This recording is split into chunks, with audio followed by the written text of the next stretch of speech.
Hello, I'm Lynda Kinkade. Welcome to CNN Newsroom.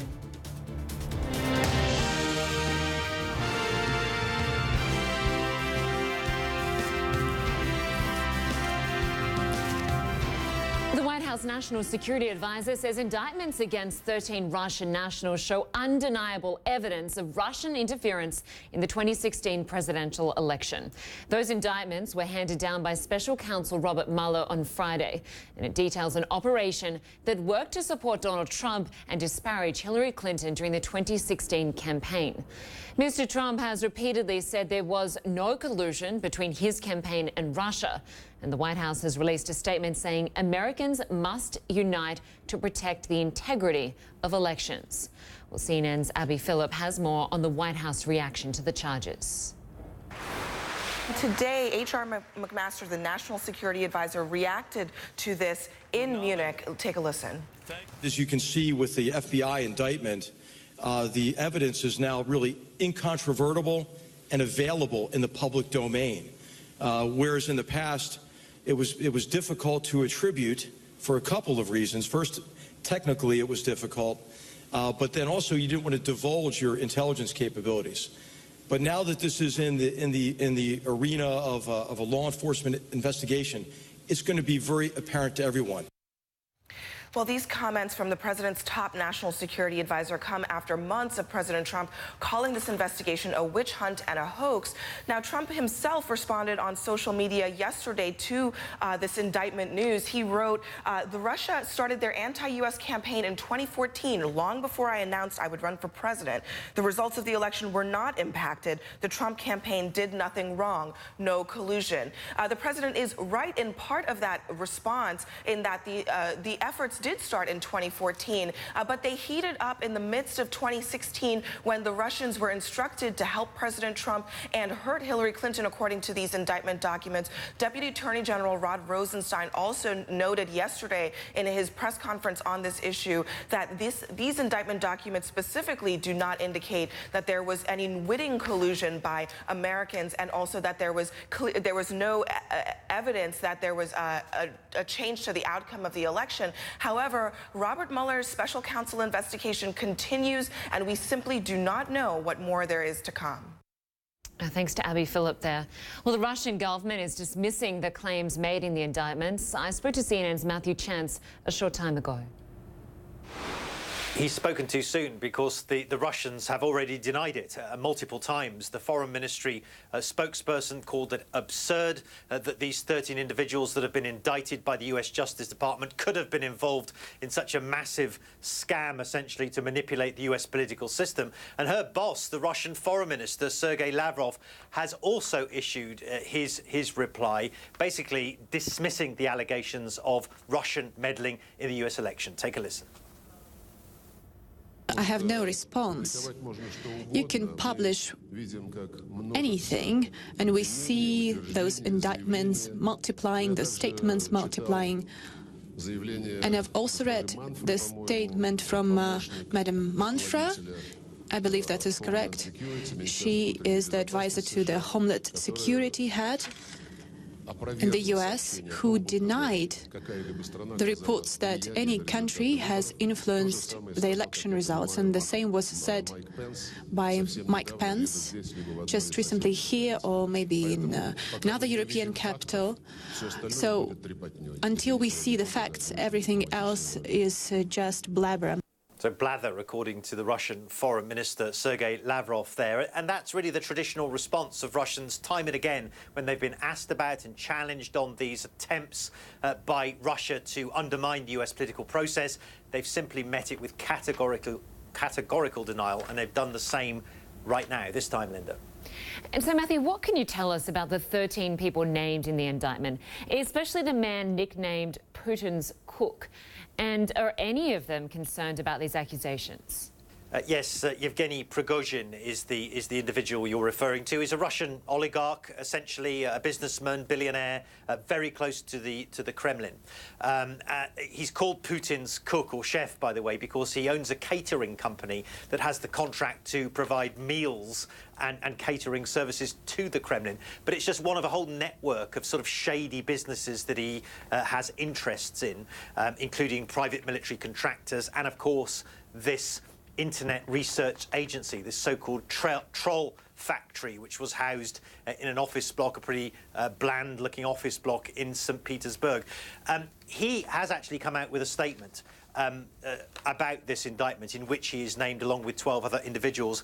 And he said, look, you know, I reject it. The Americans, he said, are impressionable people, but if they want to see the devil, then let them see it. So he's brushing aside this indictment, confident in the knowledge that the Russians are never going to extradite one of their own citizens, particularly one so close to the Kremlin, to face trial in the United States. All right. Completely dismissed in Russia. Matthew Chance, good to have you with us. Thanks so much.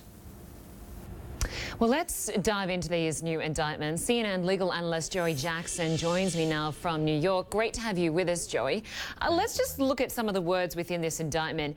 It said that the Russian defendants communicated with unwitting individuals associated with the Trump campaign.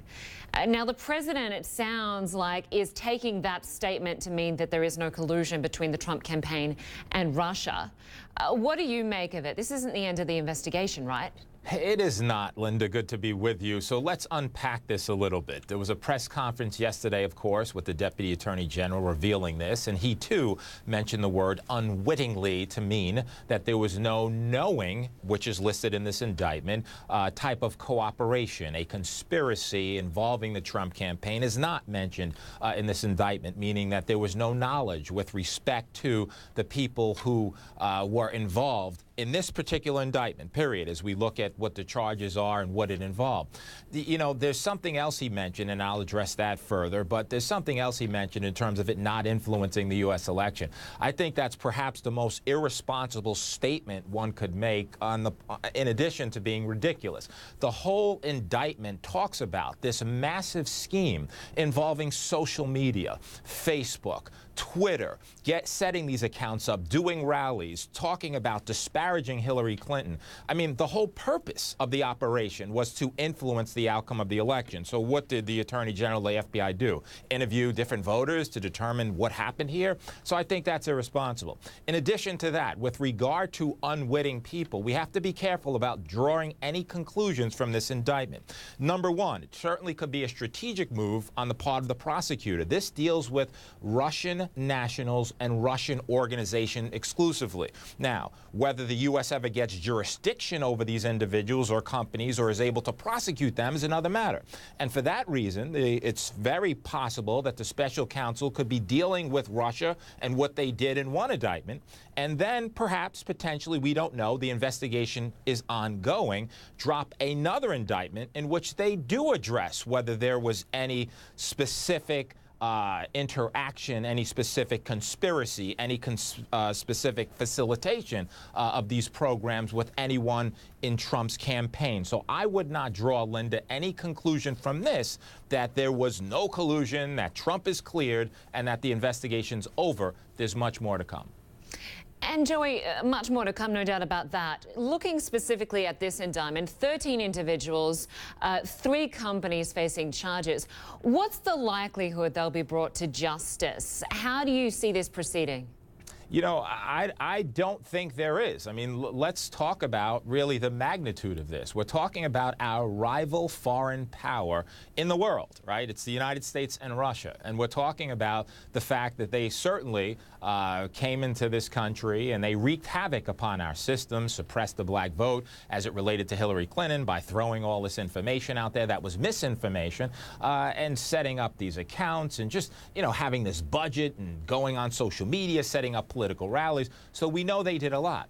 Now, I am not confident at all, at any point, that Russia will be cooperative in sending people over here that we're alleging engaged in impropriety and illegality to be prosecuted. I don't see that happening at all. Now, in the event that those persons who are named travel to a country that the United States has an extradition policy with, then that's a different issue. In the event that those persons travel to the United States, that's a different issue. In order to prosecute someone, Lynda, you need jurisdiction. And if we never get jurisdiction over these people, there will never be a prosecution. And that's why I say, I hasten to add, that this indictment just deals with Russia and what Russians did. There certainly could be, we don't know, you ask about moving forward, investigation ongoing, there could be another indictment which comes out, which talks about specific acts, if any, on the part of Trump or Trump officials that had to do with knowing about this operation at some point and participating in those activities. All speculation, we don't know. All we know is that there's an investigation that continues and a special counsel that's very motivated to get to the truth. They certainly are very motivated indeed. What does this all mean for Trump's inner circle? We know, obviously, that some members of Trump's campaign in the lead up to the election had various meetings with Russian officials seeking to get some sort of dirt on Hillary Clinton. Where does this leave the Mueller investigation? What do you think will be the next step here? I think the next step is to hone in specifically and really answer the next question, right? So this answered the question and legitimized really the central theme, which is that Russia wreaked havoc on this last presidential election and is poised to wreak havoc on the midterm elections of this year, 2018. The next question becomes, to what, if any, or what, if any, involvement the Trump campaign had with what occurred? And so I think that the focus of the investigation will be to answer that specific question, and we're mindful of the fact that other Trump associates have been indicted and are cooperating, and in fact, a couple already pled guilty. Excellent. Joe Jackson, always great to get your perspective. Thanks so much. Thank you, Lynda. Appreciate it.